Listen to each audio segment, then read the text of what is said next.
Kakagulat ang ginawa ng Netherlands. Nexperia. Nexperia, isang kumpanyang gumagawa ng chips na pagmamayari ng mga Chino, Nexperia.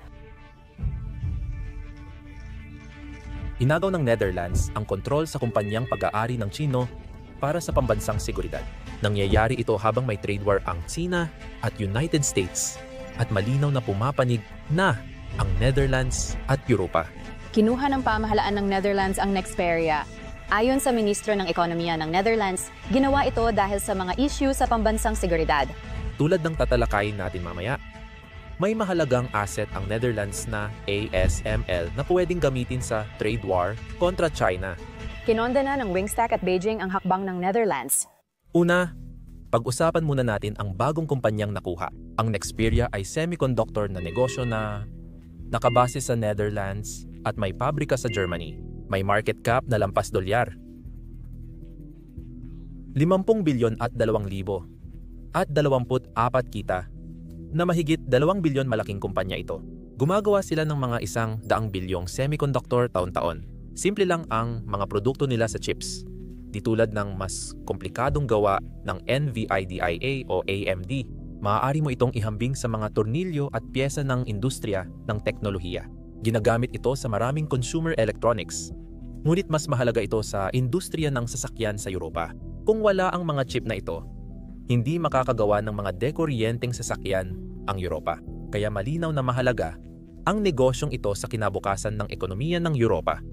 At hindi lang ito para sa ekonomiya. Ang mga chip ng Nexperius ay may dalawang gamit, kaya maaari ring magamit ng militar. Napatunayan ito ng masakit noong 2023 nang ibinunyag ng Dutch media na ginamit ng Russia ang Nexperia chips kahit na sinusuportahan ng Netherlands ang Ukraine at naglalagay ng mabibigat na parusa sa Russia. Nakabili ang Kremlin ng milyon-milyong Dutch chip gamit ang mga kahina-hinalang Chinese tagapamagitan. Ginamit ng Russia ang mga chip na ito sa drone para bombahin ang Ukraine at nagdulot ng pinsala, pero hindi ito ang dahilan kung bakit kinuha ng pamahalaan ng Netherlands ang kontrol sa Nexperia. Noong 2018 binili ng Wingtech Technology, isang kumpanyang Chino. Ang kumpanya, bahagyang pag-aari ng estado ang Wingtech at binabantayan ito ng State-Owned Assets Supervision and Administration Commission ng State Council. Ibig sabihin, may kapangyarihan ang CCP sa Wingtech at posibleng makaapekto sa Nexperia. Ngunit legal ang kasunduan dahil nakalista sa publiko ang kumpanya. Nagbunsod ito ng tanong, bakit binili ng kumpanyang suportado ng estado ng China ang mahalagang tagagawa ng chip sa Europa noong 2022? Hinarang ng pamahalaang Britanya ang pagtatangkang bilhin ng Nexperia ang Newport Wafer Fab sa United Kingdom. Hindi nila maaaring payagan na ang isang kumpanyang pagmamayari ng Chino ay bumili ng mahalagang infrastruktura ng semiconductor dahil sa usapin ng pambansang seguridad. Ang Newport Wafer Fab ay kalaunan na ibenta sa isang kumpanyang Amerikano ng semiconductor sa halip. Hindi tulad ng United Kingdom, hindi masyadong nabahala ang Netherlands noong una. Pinayagan nilang bilhin ng Nexperia ang Dutch tech startup noong 2023 kahit na may investigasyong pambansang seguridad tungkol sa koneksyon nito sa China. Hindi naman nagdulot ng alarma. Noong Setyembre, 30 nagpasya ang Dutch Ministry of Economic Affairs na ilagay sa pambansang kontrol ang kumpanya. Pinagbawalan ang kumpanya na baguhin ang mga ari-arian, intelektual na pag-aari, operasyon, o tauhan sa loob ng 1 taon. Kinabukasan, 3 matataas na opisyal na Dutch at German ang nagpunta sa korte sa Amsterdam. Hindi para questionin ang desisyon, kundi para mag-apela na makialam. Malinaw na may kakaiba. Dahil ang Chinese na Chief Executive Officer na namamahala sa Nexperia ay agad na inalisan ng kapangyarihan at sinuspinde sa kanyang mga posisyon. Inilagay sa ilalim ng pamamahala ng isang hindi pinangalanang tao ang lahat ng shares at kumpanya ng Wingtech na isiniwalat noong Oktubre 12. Nakakagulat ang balitang ito dahil tila labag sa malayang pamilihan ang gobyernong kumukuha ng kumpanya. Malinaw na may masama talagang nangyayari sa kumpanyang iyon. Hindi nagbigay ng detalye ang pamahalaang Dutch, ngunit sinabi nilang may banta sa mahalagang teknolohikal na kaalaman at kakayahan sa Netherlands at Europa. Maaaring tinangkang nakawin ng Wingtech ang intellectual property at ilipat ito o ang produksyon sa China o ilipat sa kakumpetensya doon. Maaaring bahagi rin ito ng mas malaking geopolitikal na laro. Gusto ng Estados Unidos na bawasan ng Europa ang pagdepende nito sa China. At malaki ang impluwensya nila sa Netherlands sa pamamagitan ng NATO. Dito naman sa European Union at Brussels, nag-aalala rin sila sa impluwensya ng China sa kumpanya. Ang mga bansang tulad ng Alemanya ay umaasa sa mga chips ng Nexperius at hindi kayang harapin ang panganib mula sa China. Malapit ang ugnayan ng European Union sa Netherlands at maaaring sila ang nagtulak sa pamahalaan ng Olanda na gumawa ng matinding hakbang. Ang legal na batayan para sa pag-takeover ay isang batas sa Olanda na tinatawag na Goods Availability Act. Ito ay nilikha noong 1952 upang ihanda ang ekonomiya para sa posibleng digmaan laban sa Unyong Soviet. Sabi ng mga kritiko, ginamit ng malikhaing ang batas para puntiryahin ang isang kumpanya. May nagsasabi ring banta na sa pambansang seguridad ang China. Lalo na nang gamitin nito ang monopolyo sa rare earth minerals bilang sandata. Kung higpitan ng China ang rare earth access, posibleng matinding maapektuhan ang ekonomiya ng kanluran. Ang kakulangan sa rare earth minerals ay nagdudulot ng kawalan ng smartphones, electric vehicles, wind turbines, at karamihan sa modernong depensa. Isa itong malaking sakuna. Gayunpaman, may alas pa ang Netherlands na pwedeng magdulot ng malaking epekto sa ekonomiya ng China. Sa ASML, sila lang halos ang may kontrol sa paggawa ng lithography machines para sa chips. Kamakailan, sinabi ng ministro ng ekonomiya ng Netherlands na ito ang pinakamahalagang yaman ng bansa. At tama siya. Ito ang pinakamalaking kumpanya sa Netherlands base sa market cap. At tinatayang mahigit 300 bilyon ang halaga. Dahil dito, ito ang pinakamahalagang tech company sa Europa at pangatlo sa buong European Union. Bago talakayin ang geopolitika, mahalagang malaman muna kung paano nakarating dito ang ASML dahil hindi ito madali. Ang ASML ay itinatag ng dalawang pangunahing kumpanya, ang Philips at Advanced Semiconductor Materials International. Ang Philips ay dating kabilang sa top 20 na nangungunang consumer electronics company sa mundo. Bago ito bumagsak sa mga nakaraang dekada, mas maliit ang Advanced Semiconductor Materials International at kasali sa semiconductor technology. Dekada 70 at 80, parehong pinagtuunan ng dalawang kumpanya ang photolithography technology. Sa madaling salita, ang photolithography ay gamit ang ultraviolet light para gumawa ng eksaktong blueprint sa silicon wafer. Dadaan sa chemical process ang wafer para maging gumaganang semiconductor. Ang problema ay napakakomplikado ng photolithography na proseso na pagtanto agad ni Philips at Advanced Semiconductor Materials International na kailangan nila ng kapital at kaalaman. Noong 1984, itinatag nila ang Advanced Semiconductor Materials Lithography na naging Advanced Semiconductor Materials L. Naging mahirap ang mga unang taon ng kumpanya.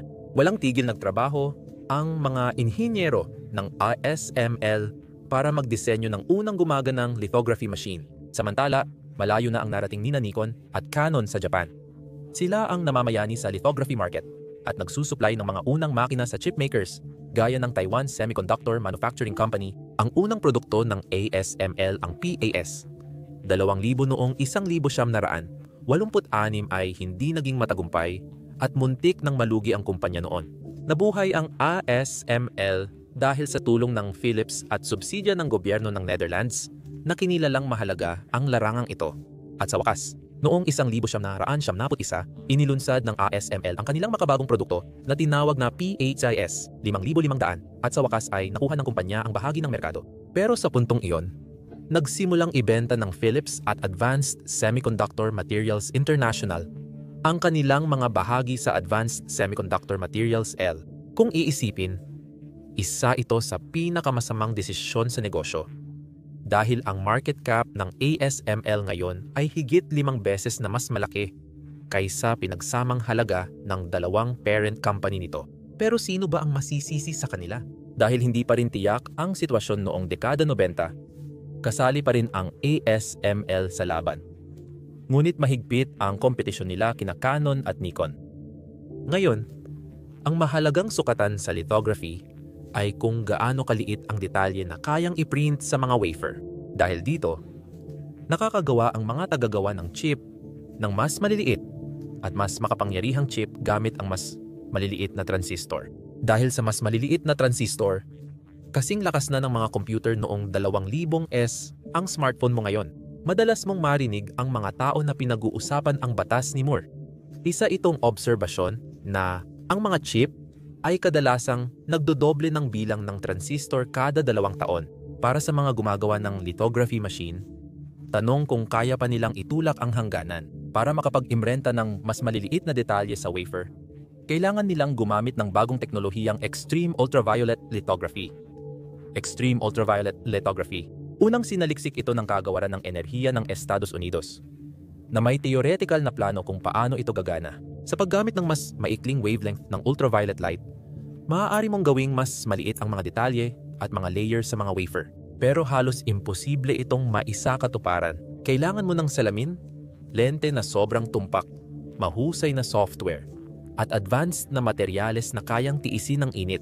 Dagdag pa, kailangan munang gawin ang lahat ng ito sa malakihang produksyon bago maging komersyal na kapaki-pakinabang. Ayon sa karamihan ng pagtataya, kahit magawa ang makina, sobrang mahal ito para ibenta sa customer. Kaya sumuko rin sa bandang huli ang karamihan sa mga kumpanyang nag-develop ng extreme ultraviolet lithography kasama sina Intel, Canon, at Nikon. Hindi sumuko ang ASML. Sinimulan nila ang extreme ultraviolet lithography research noong 1977 at tuloy-tuloy ito kahit maraming bumabatikos. Nagtagumpay ang ASML nang makagawa ng prototype noong 2006 at unang extreme ultraviolet lithography chip noong 2008. Noong 2010, naipadala ang unang extreme ultraviolet lithography machine sa research facility ng Samsung sa South Korea. Matapos mapatunayan ang konsepto, nakuha ng ASML ang Intel, Samsung at Taiwan Semiconductor Manufacturing Company bilang katuwang sa Customer Co-Invest Programs. Nakuha nila ang ASML stock at gagamitin ito ng ASML para gawing posible sa komersyo ang mga produktong extreme ultraviolet lithography nila. Matapos ang mahabang pag-aayos at taon ng pamumuhunan sa supply chain, noong 2017 handa na sa mass production ang mga makina matapos ang 2 dekada. Ang makinang nagkakahalaga ng $100 milyon ay halos kasing laki ng double-decker na bus at binubuo ng 10,000 bahagi mula sa 5,000 supplier. Ang mga salamin mula sa isang kumpanyang Aleman na tinatawag na Zeiss ay may malaking papel. Sila marahil ang pinakapantay na bagay na nagawa ng tao, mas makinis pa kaysa sa isang atomo. Isang nakakabaliw na paghahambing. Kung ang mga salamin na ito ay kasing laki ng Alemanya, ang pinakamalaking bundok ay 1 milimetro lang. Mas nakakabaliw ang paraan ng paggawa ng extreme ultraviolet lithography light ng mga makinang ASMLs.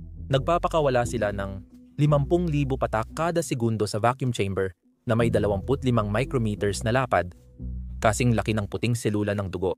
Ginagawang plasma ng isang tumpak na laser ang mga patak at naglalabas ng extreme ultraviolet lithography light. Komplikadong sistema ng salamin ang nagtutuon ng extreme ultraviolet lithography sa wafer ng eksaktong ilang nanometers na bumubo ng masalimuot na pattern. Kahit pinag-aralan ko na, mahirap pa rin maintindihan paano ito gumagana. Hindi na rin nakapagtataka dahil ito na marahil ang pinaka-komplikadong komersyal na makinang nagawa. At ang mga mananaliksik sa ASML ay hindi tumitigil dito. Nakagawa na sila ng mas bago at mas komplikadong teknolohiya na tinatawag na High Numerical Aperture Extreme Ultraviolet Lithography. Hindi ko na tatalakayin ang pisika, pero nagsasalita na ang mga numero. Ang bawat makina ng ASML ay nagkakahalaga ng 380 milyon at kasing bigat ng 2 Airbus A320. Kailangan ng 10,000 tao para makagawa ng isa nito. Masasabi nating nakuha na ng ASML ang nararapat nitong monopolyo at ito lang ang tanging supplier ng extreme ultraviolet lithography hanggang ngayon. Nagbunga ang monopolyo. 30 bilyon ang benta at $8 bilyon ang netong kita ng ASML noong 2024. Mabilis itong lumalaki dahil sa tumataas na demand sa chips at nag-uunahan ang mga gumagawa na palawakin ang produksyon. Kakaiba ang sitwasyon ng ASML dahil hindi demand ang problema kundi ang dami ng kaya nitong gawin. Karamihan ng kita nito ay napupunta sa pagpapalawak dahil mabilis magtayo ng bagong pabrika at kumuha ng empleyado ang ASML. Karamihan ng pagpapalawak ay nagaganap sa Veldhoven, sa Netherlands, kung saan naroon ang final assembly at punong tanggapan ng ASML. Pero ngayon, may 60 lokasyon na ang kumpanya sa buong mundo sa 16 na bansa sa Europa, Hilagang Amerika at Asya. Kaya't isa na itong multinational na kumpanya. Nakakabahala para sa Netherlands dahil nagbanta ang ASML na ililipat ang final assembly lines kung hindi matanggap ng rehiyon ang kanilang bagong empleyado. Marami sa mga empleyadong ito ay dayuhan at nangangailangan ng visa at tirahan. Agad tumugon ang Netherlands. Naglaan ng 3 bilyon para sa urban development at pinayagan ang bagong industrial park at komunidad. Sobrang taas ng expectations sa paglago ng ASML. Makikita mo ito sa stock market, kung saan ang kumpanya ay nagte-trade ng 35x ng kanilang taunang kita. Pero sa kabila ng lahat ng ito, laging may panganib ng kompetisyon. Kamakailan, sinabi ng mga mananaliksik mula hapon na may mas madaling paraan silang natuklasan para gamitin ang extreme ultraviolet lithography na teknolohiya. Pero dapat pang patunayan kung epektibo ito. Karamihan sa mga tao ay sumasang-ayon na ang ASML ay may lamang na 10 hanggang 15 taon kumpara sa kahit sinong kakumpetensya. Sila lang ang nagsaliksik sa extreme ultraviolet lithography ng halos 2 dekada. At kung makikita kung gaano kakomplikado ang kanilang mga makina, mahirap isipin na may ibang kumpanya na makakaungos sa malapit na hinaharap. Bilyon-bilyon ang pondo ng ASML ngayon, kaya mahirap itong talunin sa pananaliksik at pag-unlad. Kapag nakahabol na ang ibang kumpanya sa extreme ultraviolet lithography, baka may mas advanced na teknolohiya na ang ASML. Kaya malamang na mananatiling haligi ng makabagong industriya ng teknolohiya ang ASML. Aasa sa mga makina ng ASML ang mga computer, smartphone, data center, at artificial intelligence. Kahit ang laking kumpanyang tulad ng Apple at NVIDIA ay hindi gagana nang wala ang ASML. Ganoon din sa militar. Na lubos na umaasa sa teknolohiyang semiconductor, madaling makita kung bakit maraming atensyon ang natatanggap ng kumpanya sa geopolitics. Natatalakayin natin ngayon. Dapat mong tingnan ito bilang bahagi ng matinding kompetisyon sa kapangyarihan ng United States at China na parehong gustong manguna sa ekonomiya. Mukhang malaking papel ang gagampanan ng semiconductors dito. Ayon sa McKinsey, magdadagdag ang artificial intelligence ng 26.44 na trilyon kada taon sa global na ekonomiya. Malinaw na di mabubuhay ang artificial intelligence kung walang makabagong chips.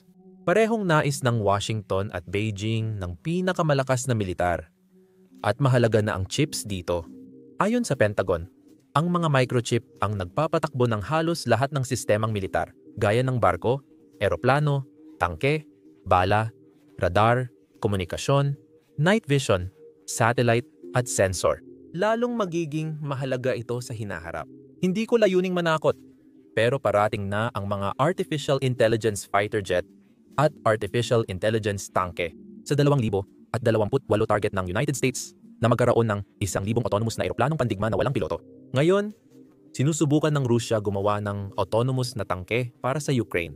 Lahat ng sistemang ito ay kailangan ng semiconductors, lalo na yung pinakamahusay at pinakamataas ang processing power.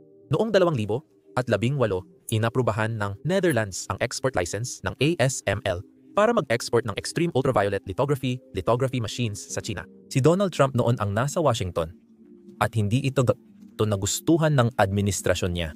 Nasa gitna ito ng trade war na sinimulan ni Trump laban sa China, kung saan maraming taripa at trade barrier ang ipinataw ng dalawang bansa. Ayaw ng United States na mapunta sa China ang mahalagang teknolohiyang extreme ultraviolet lithography machines kahit hindi ito gawa sa United States. Nagpadala ang Washington ng delegasyon sa Netherlands para pilitin silang alisin ang export license. Kasama rito ang mga tao mula sa Department of Defense. Kaya siguradong nagiging seryoso na ang mga pag-uusap.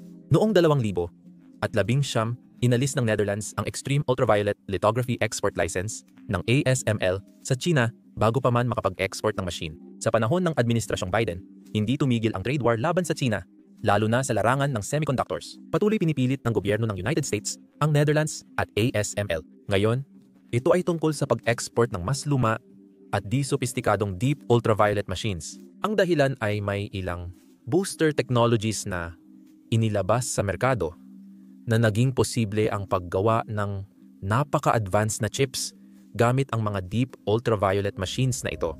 Noong 2023, dahil sa pressure ng United States, pinigilan ng Netherlands ang export ng mga iyon sa China. Nakinig ang Netherlands sa United States dahil umaasa sila sa Washington. Kailangan ng Netherlands ang United States military para sa seguridad. At pinakamalaki ang gastos ng United States sa militar sa buong NATO. May nakaimbak ding nuclear warhead ng Amerika sa airbase ng Netherlands. Kung walang suporta ng Amerika, magiging vulnerable ang Netherlands at kanlurang Europa sa Russia. Samantala, ang ekonomiyang ugnayan ng Netherlands at Amerika ay higit pa sa ASML. Noong 2023, nag-angkat ang Netherlands ng mahigit $100 bilyon mula Amerika at nagluwas ng dolyar. 50 bilyon papunta roon. Pangalawa ang Amerika sa kalakalan ng Netherlands, kasunod ng Alemanya. Pang-apat ang China, kaya mas may saysay. Mula sa pananaw ng Netherlands, nalimitahan ang pag-export sa China kaysa magalit ang Amerika. Ngayon, malaki ang naging epekto ng pagharang sa export ng ASML. Kung walang extreme ultraviolet lithography at mga sopistikadong deep ultraviolet na makina, epektibong inalis ng Amerika ang kakayahan ng China na gumawa ng mga advanced na chip sa sarili nilang bansa. Mahalaga ito dahil kasabay nitong ipinagbawal ng Amerika ang pag-export ng advanced na chip sa China. Bawal na mag-export ng pinaka-advanced na GPU ang NVIDIA sa China para pigilan ang artificial intelligence development doon. Bawal din magbenta ng ilang chip sa kumpanyang Chino, ang Qualcomm, Intel, AMD-LAM Research, Applied Materials, at iba pa. Pagkatapos ng 2022 pa hindi na nakakuha ang China ng advanced na chip mula sa pandaigdigang merkado. Layunin nitong bawasan ang banta ng China sa ekonomiya at militar. Kung walang advanced semiconductor, mahuhuli ng isang henerasyon ang teknolohiya ng bansa. Kahit may mga parusa, pangunahing merkado pa rin ng ASML ang China sa pag-export. Noong nakaraang taon, 29% ng kita ng ASML ay mula sa China. At sa ilang quarter, halos kalahati ng negosyo nila ay galing doon. Kahit di mabenta ng ASML ang top products sa China, kapaki-pakinabang pa rin ang mga lumang makina sa mga kotse o makinang pang-industriya. Hindi kailangan ang pinakamagandang chips na may pinakamaliit na transistor. Dahil sa takot sa dagdag na parusa ng United States, nag-iipon ang mga kumpanyang Chino ng mas simpleng makina ng ASML. Nakakatuwa ring malaman na pansamantalang tumaas ang benta ng ASML sa China dahil sa export restrictions. Sa huli, masama pa rin ang epekto ng mga restriksyon, benta ng ASML sa China. Posibleng bumaba ng 25%, 30% sa 2025. Bumagsak ng 20% ang stock ng ASML mula peak noong nakaraang tag-init na wala ang halos $100 bilyon sa market cap. Alam naman na hindi lahat sa Netherlands ay masaya rito.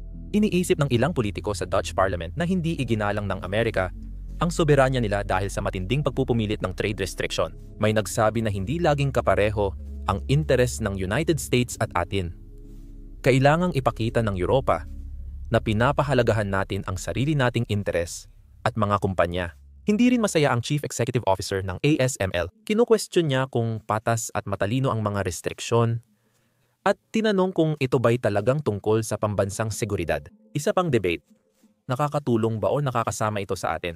Sabi ng iba, nawalan ng mahalagang kita ang ASML sa China dahil napilitan sila ng United States. Sulit ding tandaan na hindi lang biktima ang ASML dito. Ang nawalang kita nila sa China ay maaaring mapalitan ng bagong kita sa United States at Europa dahil sa onshoring o reshoring.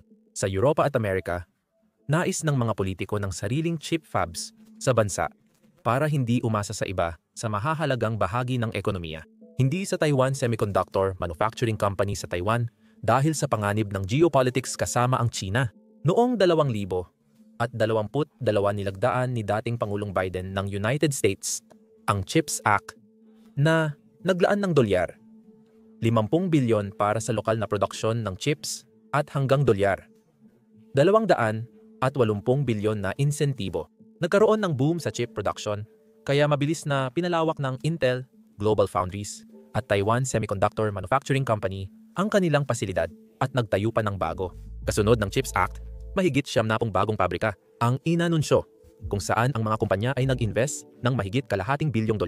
Sinundan ito ng European Union sa pamamagitan ng CHIPS Act na may 45 bilyong pondo mula sa pampubliko at pribadong sektor. Lahat ng bagong pabrika ay mangangailangan ng lithography machine, kaya kikita ang ASML. Ang pagbaba ng demand mula China ay di katapusan ng mundo para sa ASML at ang trade restriction ay di rin katapusan ng mundo para sa China.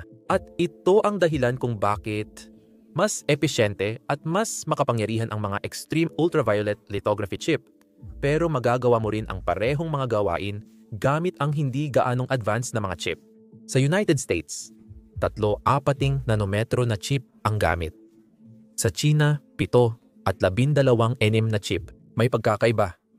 Pero hindi nito hinahadlangan ang military automation. Madalas, pwede kang gumamit ng mas maraming chip para mapunan ang mas malaking transistor. Samantala, hindi naging ganap na mahigpit ang mga trade restriction. Ibig sabihin, nakakakuha pa rin ang China ng ilang advanced na chip mula sa mga dayuhang gumagawa ng chip. Nakapuslit ang mga leading artificial intelligence companies ng China ng libu-libong high-end NVIDIA GPU mula sa mga bansang tagapamagitan gaya ng Singapore at Malaysia. Mayroon ding pagpupuslit na nangyayari sa pamamagitan ng Hong Kong na technical na ipinagbabawal na mag-angkat ng mga GPU na ito. Pero may ilan pa ring nakakalusot. Ang pagpupuslit na ito ang dahilan kung bakit may malaking language model ang China na tinatawag na DeepSeek. Tinututulan ng United States ang ilegal na kalakalan, pero hindi pa tiyak kung mapipigilan ito ng tuluyan. Mas nakakatakot pa, sinusubukan na ng China kopyahin ang teknolohiya ng ASML, ang pinakamagaling na kumpanya ng lithography sa China na tinatawag na Shanghai Microelectronics Equipment, ay napag-iiwanan pa rin ng maraming taon kumpara sa ASML. Nasa level pa lang ito ng ASML. 20 taon na ang nakalipas sa chip resolution. Kamakailan, inihayag ng China na maglalaan ng dolyar, 37 bilyon, para sa sariling extreme ultraviolet lithography na teknolohiya. Kung ganito kalaki ang itataya nila, maaaring mas maagang mawala ang lamang ng ASML at hindi patas ang laro ng China. Habang nagsasaliksik sila tungkol sa extreme ultraviolet lithography, sinusubukan din nilang nakawin ang intellectual property mula sa ASML.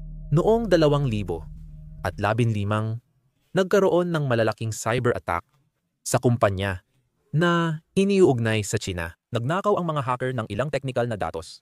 Pero ayon sa ASML, walang extreme ultraviolet lithography technology info ang nalik. Muling sumiklab ang problema matapos ang 4 na taon.